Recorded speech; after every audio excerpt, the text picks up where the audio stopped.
Hello ladies and gentlemen, and today I'm going to be teaching you how to set up a virtual machine or VirtualBox, whichever you want to call it. And pretty much what it is in a nutshell is it runs an OS on a computer which pretty much simulates actual hardware and software for you to use on, we'll say, your Mac or Windows computer. So for example, we'll say you're on a Mac and you want to run Linux. Instead of having to dual boot everything, you want to use a virtual machine to just open it up and use that while you're still using your Mac. There's programs like Parallels and a VMware, but I found VirtualBox, I guess, good for me. So we're going to go download that, and we're going to say, for this example, I'm going to download Ubuntu. But the thing is, since we already have Ubuntu downloaded, I'm going to just go and show you what to do. Sorry about that. Okay, first we're going to download VirtualBox. All you have to do is go to virtualbox.com or .org, my bad, and go to downloads. And this may look a little bit confusing, but really it's quite easy. So it says binaries, which is the installers. You have OS X, you have Windows, and you have Linux and Solaris. So we'll say we need Windows or OS X. So we're going to download the OS X. Now it's downloading. We already have it downloaded, so once you have it downloaded and installed, open it up, which is what I should do right now, which is right here. And then you're going to download Ubuntu. You go to desktop, which, by the way, if you don't know what Ubuntu is, it's a Linux application that is free to use. It's an operating system, my bad. That's free to use, free to download. It's an open source application that allows you to develop further onto it. You can get 13.04, which has a lot of new features, but only 9 months support, while you can get 12.04, which is pretty much what you make it. You can get more out of it, but it's less features. You can be 64-bit or 32-bit, doesn't matter. We're going to pick 32-bit and download. All you have to do is hit download, and it'll have a gracious page for you to choose if you want to download or donate. And if you donate, you can get a t-shirt too, I guess. But for this case, I don't have the money right now to donate, or rather I do. It's just I don't want to donate to something I don't like personally, but I probably will invest later or donate later.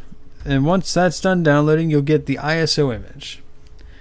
Now this may seem complicated, but don't worry, it gets easier. So we're going to create a new machine. So we're going to, for my case, it's going to be called Linux 2. So I'm going to type in Linux 2. And so pretty much it went and already selected type Linux version Linux 2.6, but we're going to install Ubuntu. And then we're going to go continue. RAM, I'm going to say I want to put a gig of RAM in here. You can select however much you want to put in here. Create a virtual hard drive now.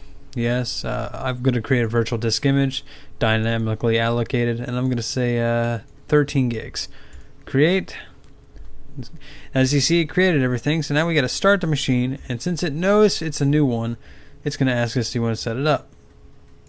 So what we're going to do is we're going to browse to the downloads folder and pick Ubuntu, hit open, hit start. And now what's going to do is it's going to install Ubuntu for us. Now the same application will apply for Windows or older version of Windows, Mac. If you want to use the Amiga software, you can do, I think you can do that, but I'm not 100% sure because I've been told Power PC software is only allowed for it, so it may be varied. But like say you have a copy of Windows 3.1 you found on the internet you want to try, it works.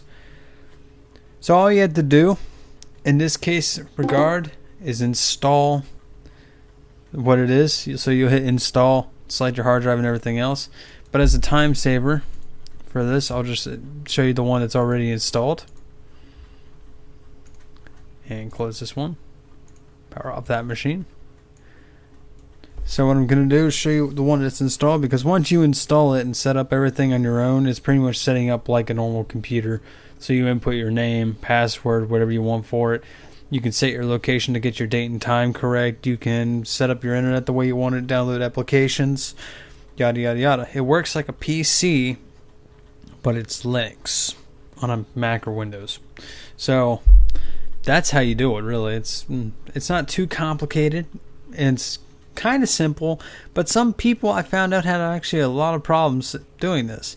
And what do I mean by that is when I went to my computer applications class or my computer operating systems class, a lot of people were having issues actually using the software. So I wanted to show you my easiest way how to do it. And ta-da! That's how it works. I hope you found this helpful. And I'll see you guys next time with another either useful video or review kind of video. Have a good day or evening whenever you're watching this, and I will see you next time.